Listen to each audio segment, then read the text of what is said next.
It is a great pleasure for me to be in touch with you today in this way.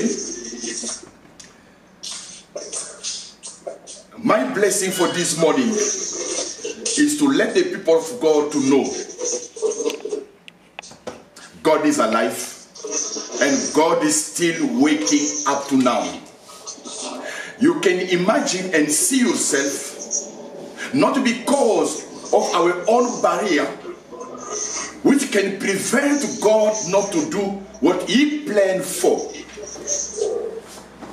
Even the knowledge and technology are working for the sake of God. And we bless those people who have helped us to be in touch with you for this moment. Last Sunday, we had a complimentary teaching where God explained to us the knowledge for the eternal life. The knowledge for the eternal life. You know, we are living in this world. We are having experience. We are getting resources, wealth. We are getting properties. But all those material and resources are for a while. One day, we'll leave this world and we'll be out of this environment where all this material will no longer be useful for us. You know, when someone died today, his property, his bank account can anymore help him to do anything.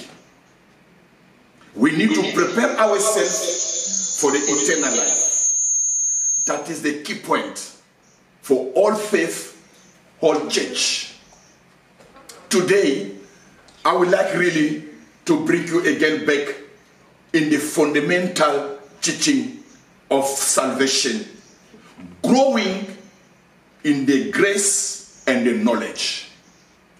Growing in the grace and the knowledge. Knowledge and grace are two factors can bring blessing, favor over someone. If you can say today that there is someone is blessed by God because there are these two things, the grace of God over his life and the knowledge of God operating over his life. If you have the grace and you have the knowledge, you are really more blessed in this life.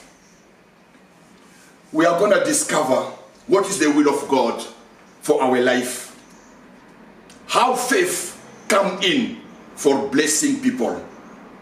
Let us read in the book of 2 Peter chapter 3.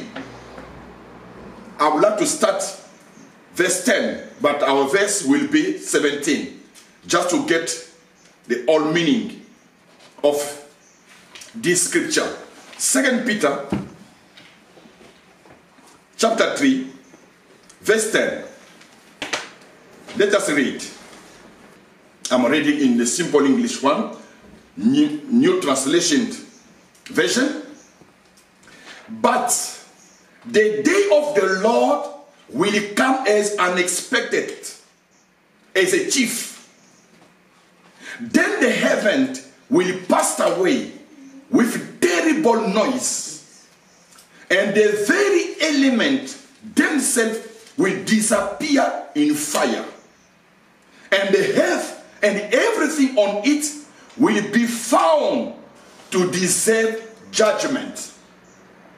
Since everything around us is going to be destroyed like this, what holy and godly life you should live, looking forward to the day of God and hurrying it along. On that day, he will set the heaven on fire, and the element will melt away in the flames. But we are looking forward to the new heaven, to the new earth. he has promised a world filled with God's righteousness.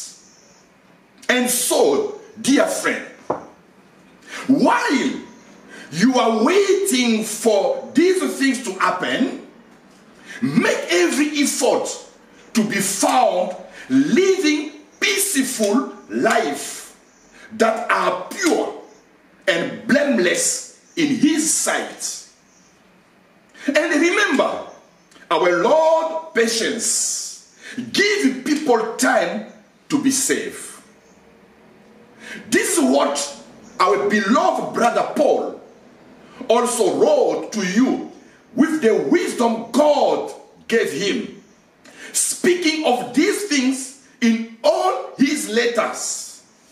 Some of his comments are hard to understand, and those who are ignorant and unstable have treated his letter to mean something quite different, just as they do with other parts of the scripture.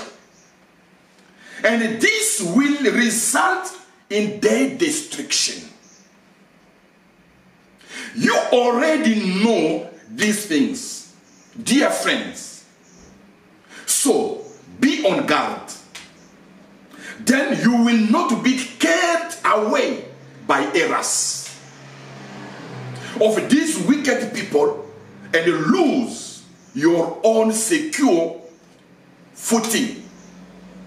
Rather, you must grow in the grace and the knowledge of our Lord Jesus Christ, our Savior. All glory to him, both now and forever. Praise the Lord. I bless the Lord. I bless the kingdom. I bless the church. I bless the creator of the heaven for this letter of Peter was written long time ago, almost 2,000 years already passed, but this letter is still having power to instruct and to help us to build our faith. Growing in grace and knowledge. We are going to learn how grace and knowledge can work together. How God used grace and knowledge to touch you and to visit you. In the Bible, we believe that God is controlling everything. Nothing happening which God doesn't know. God knows everything. How God is operating in our life. The first one we are saying grace. Let us start with grace. As the Bible says, nothing you deserve. Anything God can give to you is by grace. What is grace? Can we define grace? Even our own dictionary, I was impressed to read this definition from the dictionary, Oxford. Grace is a free and undeserved favor from God for their regeneration, sanctification, or for resisting sin. There are three things I like really in this definition. Grace is the free and undeserved favor from God. Free, undeserved favor from God. Why does God show favor, show grace, show that free favor, undeserved favor? For the regeneration, for the sanctification, and for resisting sin. So God loves us by grace. We are living by grace. I'm receiving by grace. It means I did not do something before me to receive. That is the nature of God. But you will learn where the responsibility of men come in. Sometimes things are not moving the way God was expecting because we are misunderstanding the word grace over our life. By becoming lazy, unproductive, not doing anything, we are saying grace will come over our life. And those wrong teaching even affects our church, our faith, where people can say there is no more problem. God died once on the cross through Jesus Christ. You can sin, do anything wrong. God doesn't care anymore about, because we are under grace. Wrong and misinterpretation of the words. But the grace of God to help us to understand and not to miss the blessing of grace. People are missing the blessing of the blessing of grace because they are not interpreting the right way. We need grace in our life. And the first thing we are saying, grace depends to God. It doesn't depend to yourself. It depends to God. For his own will to show favor to anyone. Even you and me, if I'm receiving grace, that depends the will of God. That's the first thing. God is showing grace for what? For which purpose? For our regeneration, for our transformation, for our sanctification, for our salvation, as we used to say. Now, our subject today is growing, increasing in grace. In other words, if you are receiving 50% of grace, you need to grow until grace to be implementing in your life by 100%. Is it your life showing the grace of God multiply in your life? Or you are seeing like you are pushing things, you are not really able to make it move? What is God going to explain to us this morning? Growing in grace and knowledge. So, growing in grace comes with believing. How grace operates in our life. When God, in his own will, has decided to show grace over you, free favor over you, how it will operate over your life.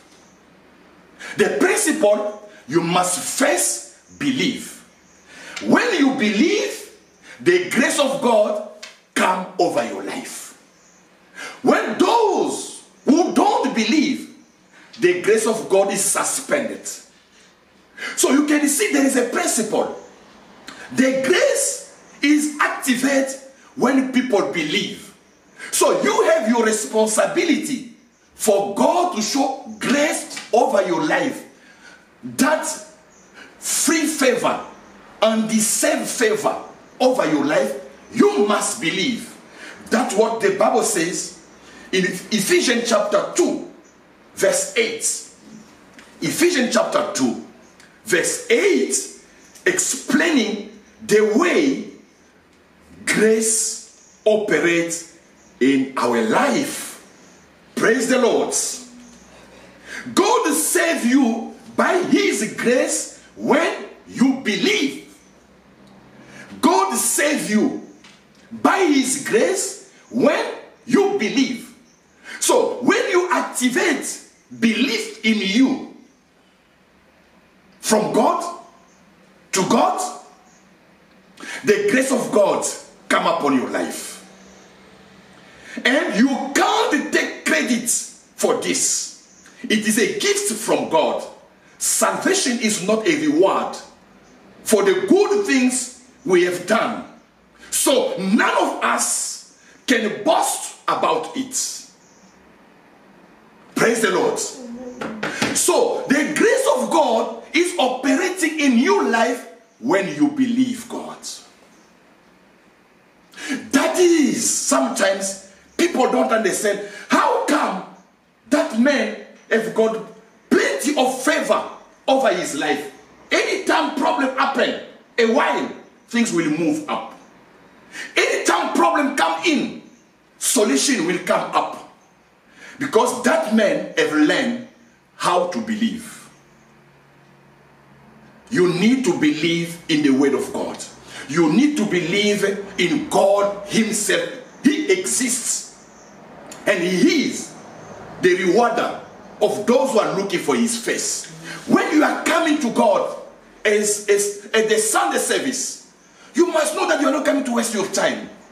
In your spirit and your mind, you must give credit. God exists. I must give him respect more than what I'm giving to my principal, my official. Because I believe in God. So, the grace is activating in our life by believing. When you believe, the grace of God will be shown over your life. But to believe, you need knowledge. As the Bible explains, we learn one Thursday during the Bible study. In John chapter 6, verse 45, Jesus said, they will be taught by God. Anyone who hear and learn will believe. So for you to believe, you need knowledge. Because our faith, our belief is not from nowhere. Our belief has got a background. The life of Jesus Christ. The work of Jesus Christ. I would like you really again to come back, since many people did not attend that meeting. John chapter 6. John chapter 6. I will start verse 40 to 45. Listen what the Bible said. To believe, you need knowledge. John chapter 6, 40. It says, for it is my Father's will that all who see his Son and believe in him should have eternal life. I will raise them up at the last day. Then the people began to murmur in disagreement because he said, I'm the bread that came down from heaven. He said, is not this Jesus, the son of Joseph? We know his father and mother. How can he say, I came down from heaven? And we said last time, they did not have the good knowledge. They knew Jesus Christ as just the son of Joseph. But Jesus was more than the son of Joseph. It is not all the knowledge about Jesus can give you eternal life. Unless you believe he is the Son of God. He is God. He died on the cross to pay penalty for your sin, so that God can no longer consider you as a guilty person. And from his resurrection, he justifies you to become a righteous person in Jesus Christ. Let's come back to verse 41. They said, is not this the son of Joseph? We know his father. We know his mother. How can he say, I came from the heaven? And Jesus replied, stop complaining about what I said. For no one can come to me unless the Father who sent me draws them to me. And at that last day, I will raise them up, as it is written in the scripture. They will be taught by God. Everyone, listen now, everyone who listens to the Father, who listens to the word of God, and learn from that word will come to me. Other word will believe in me. You need knowledge to activate faith. By that faith, the grace will cover you. So today, you can see that you have part of things to do for your life. By believing, by getting knowledge. So that knowledge will bring faith in you. that belief will allow the grace of God over your life. That is the principle of the Bible. When I grow in belief, in believing, I'm growing also in grace. So how can you see the level of your grace in your life?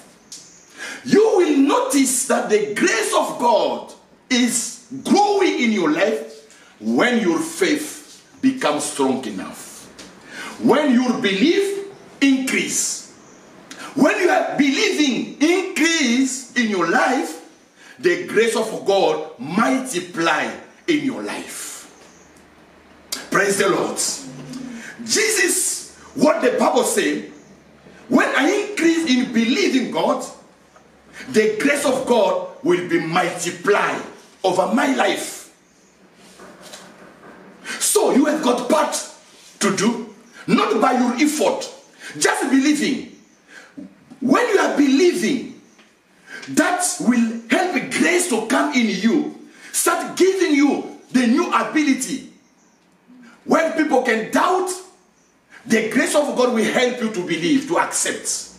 When people will look for the facts, the proof, you will accept as true the word of God.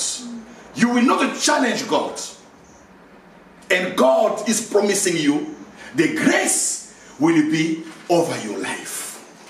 Praise the Lord. Amen. Do you know that not having grace of God is a hard life? You remember that verse in Psalm 126 where the Bible says, when people, the wicked people, are waking up early in the morning to run all the day looking for food, and sometimes getting small, what are they expecting after being getting tired? But God, for those who are righteous for him, for those who are children for him, when they are sleeping, God is preparing for them what they will receive. Hallelujah. Amen. Like you have got a plan, you have got a network, you know the right time you need to go out. You went out at the right time and to meet the right person at the right place, and things will move. And people can say, whoa, what happened for this man? How did he reach there? You know, sometimes I bless this God, the Father of Jesus Christ, for giving me that privilege to experience his life, to experience his grace. The second sign, you can see that the grace of God is increasing. You are growing in the grace of God, is the level of your transformation. The level of your transformation is a sign that the grace of God is really multiplying over your life. We are not changing as a Christian by our own efforts, by our own strength. If you don't have Christ in your life, you will never leave out adultery. You will never leave out stealing. You will never leave out any sin in your life. It will be only his grace over you will help you to come out of those things. Believe in God and say, God, make me the person you will like me to be. The grace of God will come and transform your life. When you see your life is being transformed, you were someone, you are no longer the same person. That's a sign the grace of God is still continuing to be multiplying in your life. Titus chapter 2. Titus is a small letter after Timothy. Titus chapter 2, verse 10 to 13. Listen what the letter, the word of God is speaking to us to explain how the grace of God operates in our life. Titus chapter 2, verse 10. It says,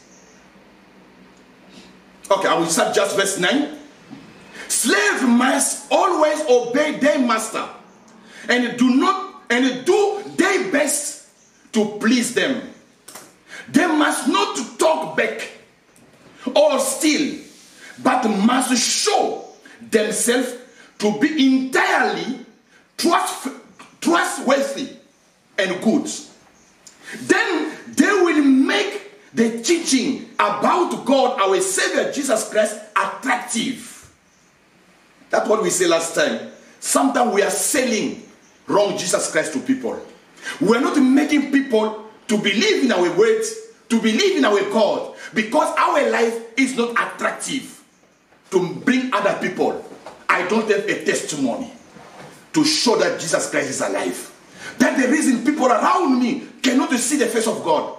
Those who used to attend our Thursday Bible study, we learn one day the Bible says, they will see me and believe. And we say, God, how can they see you while you are no longer physical? And God said, no, you are there. You are my ambassador. You are representing me. When people will see your life, how God is making things to move in your life, people will believe. Praise the Lord. Amen. And the Bible says, Paul was writing to Titus, there are people are not making the teaching about God, our Savior, attractive in every way. 4, verse 11, the grace of God has been revealed, bringing salvation to all people. And we are instructed to turn from godless living and sinful pleasure. What does the grace of God instruct us? If someone believes in Jesus Christ, it will become automatically for him no longer to enjoy sin, no longer to enjoy sinful nature. He will feel bad. That's the reason he will feel guilty, because the Spirit will tell him, this is no longer your kind of life. This is not your type life. The grace of God is instructing us to turn from godless living and sinful pleasure. We should live in this evil world with wisdom, righteousness, and devotion to God, while we look forward with hope to that wonderful day when the glory of our great God and Savior Jesus Christ will be revealed. He gave his life to free us from every kind of sin and to cleanse us and to make us his very own people, totally committed to doing good deeds. The Bible is saying the second sign to see the grace of God is increasing in your life when your life has been transformed, or when your life is being transformed. The grace instructs us to turn away from the sinful life and to obey God. And that power will not come from you. The grace of God over you will give you strength to turn around. That's the second sign to show that the grace of God is increasing, growing in your life.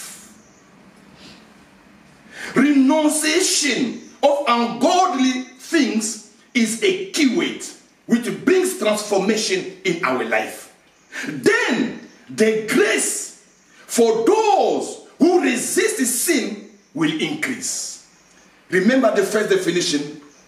Why God is showing free favor. One of the reasons was God is showing free favor for those who are resisting sin. In other words, when you resist the sin, the favor will multiply over your life. Hallelujah. Amen.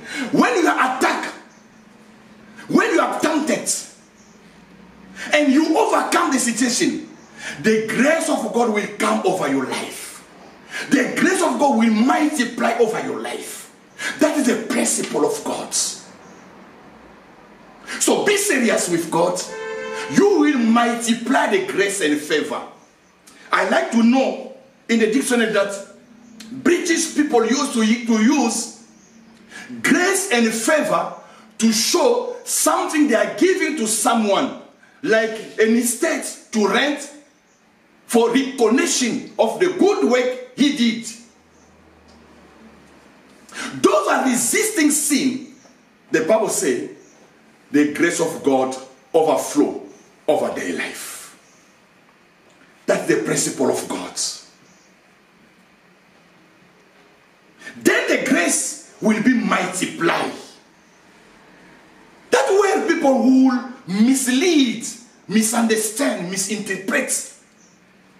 You know that verse saying, when the sin increase, when people disobey God, the grace of God overflow. And the question is, should we sin? Should we do wrong so that the grace of God overflow? No. Because the grace of God itself instructs us to turn away for the ungodly things.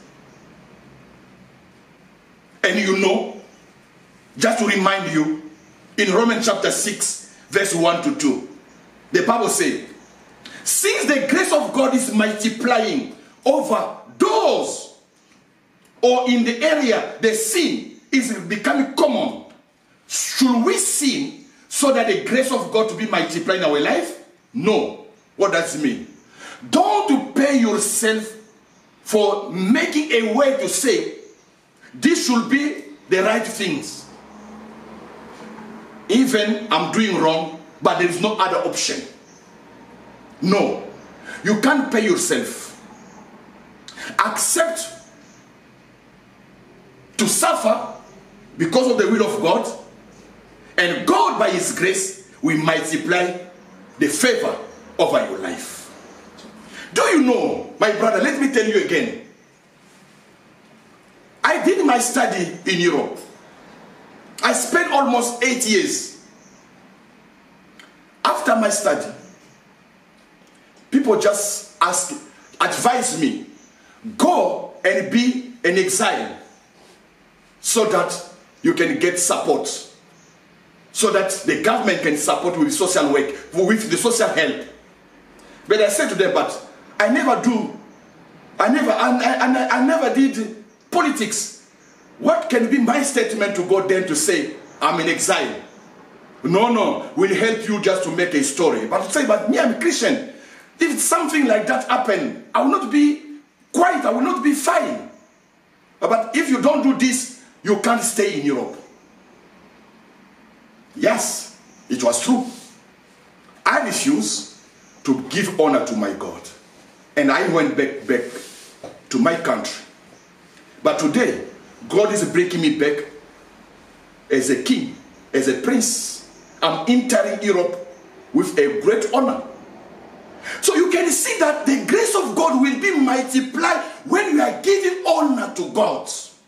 Praise the Lord. Amen. When you are giving honor to God, regardless of the time it can take, it will finish to end up to multiply in your life. People will ask me, how did you get residence in Europe? But I got a contract. Can you see that the way God is planning the life of someone is not what people can advise you? Sometimes there is wrong advice, which seems to be rational. But if you don't do it, your people will be killed. Your family will not be supported. How are you going to do it? In this country, there is no way. Give honor to God. The grace of God will be multiplied over your life. Praise the Lord. I thank God to give you a message to become attractive. But you know, there is a sacrifice. There is a price. There is a price to pay. Wait until God gives you a way to go. Not to do things according to what human beings are doing. So let us move to say, how now the knowledge come in when the grace is operating over our life. Growing in the knowledge, the second point, growing in the knowledge. Knowledge brings change. We are in the world, in the era where we can see the importance of knowledge. I'm talking to you because of knowledge. Technology is the application of knowledge. That we can be far away radiation, electromagnetic ray can bring knowledge, can bring message to you. People did research and they made this media to be interaction with you. So if you have knowledge, you possess. So knowledge brings change. And we can say, when you know, you receive. When you know, you receive. That is a principle. If you know, you receive. And God also works under that principle. Those who know, God gives them according to their knowledge. It's not written in our scripture, my people perish because of lack of knowledge. And God was not happy. Because of the lack of knowledge, people perish. Because of the lack of knowledge, you can miss a good opportunity. Because of lack of knowledge, you can miss the blessing of God. If the blessing of God was that you're supposed to go to school, you can't skip that stage. Today, I'm where I'm supposed to take the new office because of knowledge, because of training. It's coming in for God to do His will. Knowledge brings change. When you know, you receive. You will receive blessing. You will receive power. You will receive protection. You will receive favor. And the knowledge in return make grace to overflow again. So knowledge and grace interchanging. You will learn today. There is some case where God will not advise or will not require in you to know. He will do things about His grace. Knowledge will not be the requirements. I did not know, but I just left my house, taking the left side, and I met someone. They can ask you, did you know that this guy will be here? No, I did not know. The grace of God led my life. I did not know. So when you don't know, the grace of God is operating.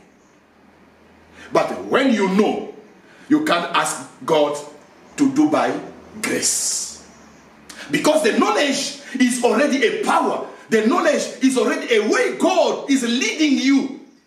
You can't say, you know that you need to go to apply somewhere. I'm waiting the grace of God to tell me, to give me the vision for me to go there. You will miss because you knew what to do and you did not do it. That's what the Bible says. Peter, in 2 Peter chapter 2, verse 20. Listen what the Bible says. Knowledge is important. When you know, you must act accordingly. Don't require grace. Do your knowledge. Apply your knowledge. 2 Peter chapter 2, verse 20. When you have knowledge, you need to act on that knowledge. For if after they have escaped the pollution of the world through the knowledge of the Lord and Savior Jesus Christ, they are again entangling in them and overcome, the later end is worse than the beginning. Let me just get it in a new good news for you to get it. And when people escape from wickedness of the world by knowing our Lord and Savior Jesus Christ, and then get tangled up and enslaved by sin again, they are worse off than before. Are you getting the message from here? You knew, but you did not act according to the knowledge. Your situation will become worse.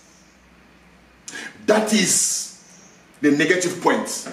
Many Christians are not moving forward. When they're supposed to do things, they wait for the grace. Why God was expecting them to do something. They knew Jesus Christ. They were supposed to obey Jesus Christ. If they don't obey Jesus Christ by knowing him, their situation will become worse. We can extend to say, you have knowledge to do something, you don't do it. By waiting the grace of God, things will be worse for your case. So there is time God will ask you to act accordingly to your knowledge. Because God knows he gave you knowledge. You know what is good, what is wrong. Why are you not doing it? If you know how to make people good and you don't do it, even your business will not move. Because you know to do good, you are not doing it. Sometimes even our business are suffering because we know what to do good, but we don't do it. God will forgive me when you know that what you are doing is wrong. The Bible says your case will be worse. So there is a time God will ask you to act on your knowledge for him to bless you. There is a time he will activate his grace where you don't have knowledge. So that in any case, either you have knowledge or you don't have knowledge, you will still move forward. Hallelujah. Amen. That way, even those who did not go to school, like Jesus Christ did not go to school, but he explained the word of God like someone who went to school. And the priest was surprised to see the knowledge and the wisdom, the way he was transmitting the word of God. And the people say in the Bible, in chapter 4, verse 13 and onward, they recognized Peter and John that they did not go to school. But they were speaking boldly. One thing they recognized them, they were with Jesus Christ. They did not go to school, but they explained things in such a way, with power, the grace of God. When knowledge is not sufficient, and we don't have it, and God knows that we did not be ignorant, or we did not pay attention, we were not lazy to learn, the grace of God will come over your life. But when he gives you knowledge, apply it. And that application, God will support it with his grace. Praise the Lord. Amen. Praise the Lord. Amen. That's what we are saying. If you have knowledge, you receive. Remember, my people, we already spoke about this subject. God works with knowledge. Spiritual things works with knowledge. Do you know? Even for the occult people, for them to initiate you in their wrongdoing, you need knowledge. In our tradition, the culture will say, if you open a door where the uncle did not allow anyone to enter there, he will tell you about, because you knew what is inside there, you need to come in. Knowledge brings power. But there's a principle I like so much God in this way. Spiritual things work with knowledge. If the spirit of inspiration meet the knowledge, something else happen. What I'm trying to explain to you today, if the spirit of inspiration meets the knowledge, something happen. God spoke in the Bible many promises. I will not be the last, the tail. I will be the heads. That word, anyone can proclaim. I will not be the last. I will be the first. Is it possible by proclaiming that word that it come to happen? No. If only the spirit of the inspiration is with you, the spirit with the word together, it makes things to move. Praise the Lord. Amen. That's what the Bible says.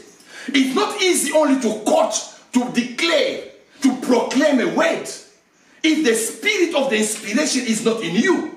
The spirit of inspiration will be applied in two senses. The first one, it should be God to inspire you to use that word.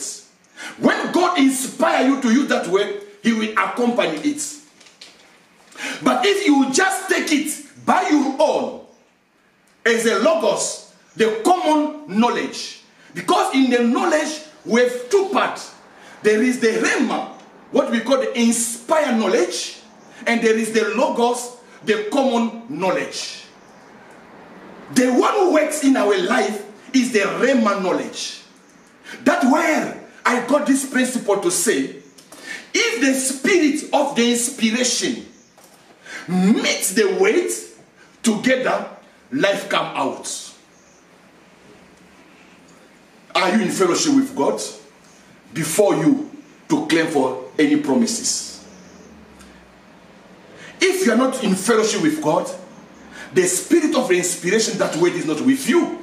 You can claim it many times, nothing will happen. If it is not an inspired word coming from God, you can claim it, nothing will happen. So today, we are learning that for any word to be fulfilled in my life, the Spirit of God must be with me to activate that word to become true.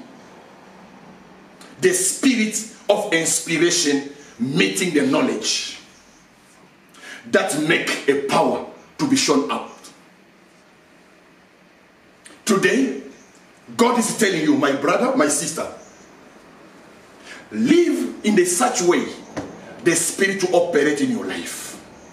If you live in a way the spirit is not grief, you are not grieving, you are not making sad the spirit of God in your life, he will inspire you the word to accomplish in your life. He will inspire you a verse to read to make your life to be changed. That way the knowledge will come to pass. The knowledge will be applied. And we said, sometimes people are not believing in God because our knowledge is not well structured. We learn it because the Bible says, when they will hear and learn, people can learn something in a preaching if it is clear. Then they will believe. I'm learning today. Growing in the grace and knowledge, so that you don't be led by errors. You don't be misled by someone else. Are you seeing God today in your life? Where is the problem? God doesn't deny himself. Why the word of God are not performing? The grace of God. Why the word of God are not performing? The knowledge. So it will be vice versa. Either knowledge to come in or the grace to come in front.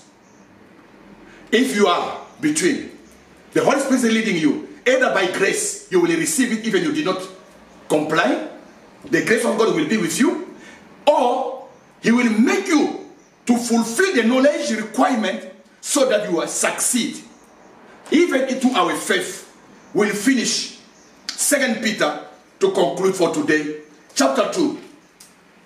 2 Peter.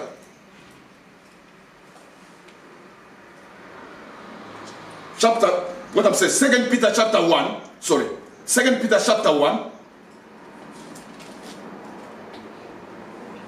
Let's start verse 2. The Bible says, may God give you more and more grace and peace as you grow in your knowledge. Hallelujah. May God give you what? How much? More and more grace as you grow in your knowledge. When you are growing in the knowledge of God, it means you are taking responsibility of learning, of praying, of studying the Bible, of reading, meditating. For your knowledge to grow up, God will give you more and more grace. Hallelujah. Amen. May God give you more and more grace and peace as you grow in your knowledge of God and Jesus Christ our Lord. Learn about Jesus. Make effort to read your Bible, to pray, to meditate yourself. When your knowledge on God is increasing, the Bible says grace will overflow over your life. That's the reason God said to Joshua, let this book of life don't move away from your mouth. Meditate day and night. Then anything you will do will succeed. Why? When your knowledge is increasing about God, faithfulness, God kindness, God goodness, God cannot deny himself. He will make grace over you over and over. And things will become real in your life. Verse 3. By his divine power, God has given us everything we need for living a godly life. God has given us all to live a good life. We have received all of this by coming to know him. When you know him, you got the power of the divine nature. The one who called us to himself by means of his marvelous glory and excellence. And because of his glory and excellence, he has given us great and precious promises. These are the promises that enable you to share his divine nature. Hallelujah. Amen. You will share the divine nature of God through grace and knowledge. Sharing the divine nature of God, your life will become attractive to what God is performing over your life. When people will listen to you, when people will hear you, they will see the anointing of God over your life. You will share the divine nature of God and escape the world corruption because of the human desire. In view of this, make every effort to respond to God's promises. Supplement your faith with generous provision of moral excellence. Moral excellence with knowledge. Knowledge with self-control. Self-control with patience, endurance. Patience, endurance with godliness. Godliness with brotherly affection. And brotherly affection with love for everyone. Listen verse 8 now. The more you grow like this, the more productive, and useful you will be in your knowledge. Knowledge brings production. Knowledge brings production. Either in the science, technology, or faith. Knowledge brings production. Verse 8. That way, I will let you to take this verse. Say, God, I would like to commit myself today to know you and to know Jesus Christ. Let me grow up in my knowledge. Then God will overflow the grace over you. And the Bible says, the more you grow like this, the more productive and useful you will be in your knowledge of our Lord Jesus Christ. Are you productive in your faith? What is the problem? Today, God has explained to you is modus operandi, how He used to operate, either by grace or by knowledge. But if you have been led by the Spirit, you can take advantage of the grace of God and the knowledge. The knowledge, your contribution to make effort, to learn, to study, to be present in all meetings, to hear, to listen, to go and again revise the preaching so that it can build faith in you. Wait for God, obey God, then the grace and the knowledge will operate over your life. Amen. Amen.